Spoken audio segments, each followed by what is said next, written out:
People who've had a something is very wrong here and need to leave feeling but stayed. What happened? I was walking home from the library in college and decided to dip into the bar to see friends. It was about midnight, 1 a.m. when I left the bar. Maybe after one drink, put my backpack back on and decided to call my brother who was 3 hours behind to walk me home. As we were chatting, I was getting into the more residential part of campus. Few people, dark streets, and a guy starts walking along the other side of the road from me. I just barely notice. It's a big 2-lane road and he was about 5 feet behind. I sped up, slowed down, and he matched pace. Quote, "Brother's name. I have to get off the phone and call the cops. A guy is following me," I said as loudly as I could. The guy fucking sprints away as I hang up on my brother. Being 20, I then decided it was stupid to call the cops if the guy was already gone. Went back to the main street and found a sober guy and asked him to walk me home. Luckily, it worked out. My brother called like 8 times to make sure I was okay. There was a string of stabbings on campus that semester and I wish to this day I'd called the cops. I was a dumb 17-year-old. My friend Joe and I smoked weed a lot. One of them guys we brought it from, David, was in his early 30s, lived in a normal house, had a wife, who he was in the process of divorcing and not living with, and 1 or 2 young kids. But he sold a lot of stuff besides weed, pills, meth, etc. So he was involved with some sketchy people. But he was always really nice to us. A few times he fronted us weed when we couldn't afford it. One time I had the worst day ever and he just gave me some just to be nice. So, needless to say, what happened to him really scared and upset me. One night, home time between 9 to 10 p.m., Joe and I went over to get some weed. David told us he was waiting on his connection to drop it off. It'd be about an hour if we wanted to wait here. I said yay sure, no big deal. But Joe said, "No, I want to leave." I looked at him, surprised, and said it's just an hour wait. By the time we drive home and come back it will be an hour anyways. Joe said, "No, I think we should leave. I just don't want to stay here." I asked him why but he said he just got a bad feeling. I will admit that David did seem off. He seemed really nervous and tense. There was a girl I knew from school there. Like everyone bought weed from this guy. She decided to wait, but Joe didn't want to. So I left with Joe. About an hour or 2 later we tried calling David. No answer. He never called back so we just hung out and watched TV till the next morning. He still didn't answer so we drove by there. We really wanted our weed. And the entire house is covered in crime scene tape. Part of the house is black and obvious there was an extremely recent fire that significantly damaged the home. We had no clue what happened and weren't about to stop and ask the cops there. I found out from the news. And then from friends of ours what happened. Around 12 a.m., 3 guys kicked down the door. David and the girl I knew from school were sitting on the couch. They were both shot in the head and killed instantly. The guys then tried to set the house on fire to destroy any evidence. But a neighbor called the fire department shortly after they left so the house wasn't badly burned enough to destroy much evidence. It took them years to catch the guys who did it. Family all visited my grandparents. And I always took that time to be rowdy outside with my cousin. We played games inside all day until they told us to play outside. Walking around at night with my cousin. We tried to come back to the house and turns out we got locked out. As it was like 12 and they thought we were in bed. We had his yellow lab, Yoshi, walking with us. They lived pretty deep in the country. So his dog was used to coyotes, bears, etc. I got this awful feeling in my chest. Mentioned it to my cousin who just said, Yoshi isn't acting weird, so everything is okay. I trusted that for the most part, but knew Yoshi could outrun us and we really didn't have a house to bolt back into in case something happened. We kept walking until I nearly tripped on Yoshi, who was just frozen and whimpering. Her tail was between her legs, and she was staring at this huge bush. The feeling I had in my gut hadn't left me, and I just panicked and stared into the bush. I heard a rustle and Yoshi started barking like crazy. Before growling, my cousin and I took that cue to take off running back towards the house. I heard Yoshi yelp, but we kept running. Whatever it was didn't follow us. And after about 5 minutes Yoshi came running back to us.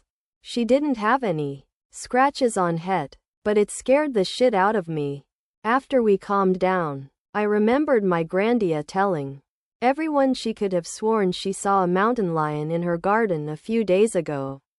They were in Oklahoma, so no one took that seriously, as a mountain lion that far into OK was pretty uncommon. Week or so later, it was all over the news that there was a mountain lion in the area. It had been hit and killed a few miles from where we were. I am positive that the awful feeling I had was us being stalked. Edit. Dog tax. I was hiking down a trail and I felt like I was being watched. I've read a lot of stories about people going missing in the woods, so I was hyper aware of every little thing. Instead of going down this one path, I turned around and walked back. I still felt like I was being watched, so I power up my Bluetooth speaker, plug in my hiking MP3 and blast some heavy music. A few minutes later the feeling passes. A day later I heard someone was attacked by a mountain lion on the trail I was going to hike on. I got invited to a party by some random guy the first met outside a club. I went to said party with him as I was drunk, and thought, sure, why not? Quote, this entailed going to a run-down house in a council estate. The UK equivalent of a project, I guess. To enter the house we had to climb in through a window where there were 5 people sat in a circle made of half-broken chairs and a moldy couch. After entering the window the guy locked it behind him. It was at this point I instantly felt sober again and realized that something was wrong. That's when the crack cocaine and heroin came out. A woman who was part of the circle, who apparently owned the house, started telling a story about how her husband had hung himself in the stairwell. Her kids had been taken away and that she kept a sharpened screwdriver under her pillow in case they came for her. I was well past wanting to leave at this point. I didn't have an escape though, and my nervousness showed. That's when paranoia set in within the circle. The guy who had brought me there had become incredibly tense. The slightest noise and he would flip out. He stood by the curtains peeping through, mumbling to himself about the police watching him. I had to prove I wasn't wearing a wire at this point. Before long, however, the drugs began to run out. This made the paranoia be temporarily forgotten. I saw a chance here and said I had money and I could buy more drugs. The guy said he would book a taxi for us to go in. About 15 minutes later a taxi turned up. He unlocked the window and I jumped out first and slammed it shut behind me. Ran as fast as I could towards the taxi. Jumped in the front seat and just shouted, "Drive! Drive!" to the taxi driver, who took off down the street and to the safety of home. Closest I've ever felt to being murdered. Not me. My mom. Dad was going to Greece on a golf and gambling trip. He went on these trips occasionally, and always came back a winner. Came home from one with about $SK in 1975. He was packing his suitcase the day before the trip when my mom just straight up told him not to go. His friends had all cancelled out for various reasons, so he didn't know anyone who was going. She'd never done that before. She wasn't controlling at all. They talked for a minute. And Dad got on the phone and cancelled. The plane he would have been on crashed into a mountain in Greece. No survivors. My old boss was an interesting guy. He came from a rough part of town and had a bunch of tattoos that really made him look scary, but he was actually a nice guy. I asked him about his massive chest tattoo, which led Hearn to a story about his younger brother, John. John was a pretty gentle guy, but he started hanging out with blokes from his hometown that weren't exactly right in the head. One night they all hanging around drinking, as they did most nights. When one of the blokes breaks out some meth, John politely declines and just continues drinking. The energy was getting really weird. Guys breaking windows with their bare fists, bleeding all over the place, verbal abuse being hurled. Just an all-round wonderful atmosphere. At one point someone broke out a tattoo gun and started doing home jobs. John really wanted to leave but couldn't because he was quite drunk, so he had to stay. Someone ended up spiking his drink, so while he was blacked out, one of the guys tattooed a swastika on his forehead. Was on a camper van trip up the east coast of Australia and stopped at Bondi for a few nights. On our last morning there, my friend had some work to get done on his laptop, so I decided to head out for a surf by myself to kill a few hours. No one else was surfing. The water was murky, and anyone that's surfed knows you can start to get a feeling the water is a little sharky. I left the water unscathed and told my mate about the eerie feeling I'd had. We both headed back to our home towns, only for him to tag me in a news report about a guy that had been attacked while surfing alone at that exact spot 1 week later.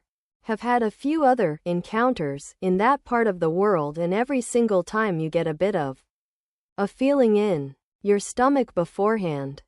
I was maybe 14, and my mom and I were on the way home after she picked me up from school. We stopped to get fast food, and I realized when we were almost home that they forgot my fries. Normally, we'd just say screw it and go home anyway. We were maybe a minute or two away. I was fine with going home, but my mom was like, no, we're going back and getting your fries. She's the best. And we turned around and went maybe 10 minutes out of our way to get the fries. When we got back, we were a street away from home, and there was a man shot dead in the middle of the road. There was a drive-by right where we would have been before we turned around. I have no idea if we'd have been in danger, but there were a lot of shootings in our neighborhood. And there really wasn't any concern over whether or not people not involved in the shootings got shot. My mom's got really strong intuition that I've also developed as I've gotten older. To this day, we always trust each other if we get that we need to get out of here feeling.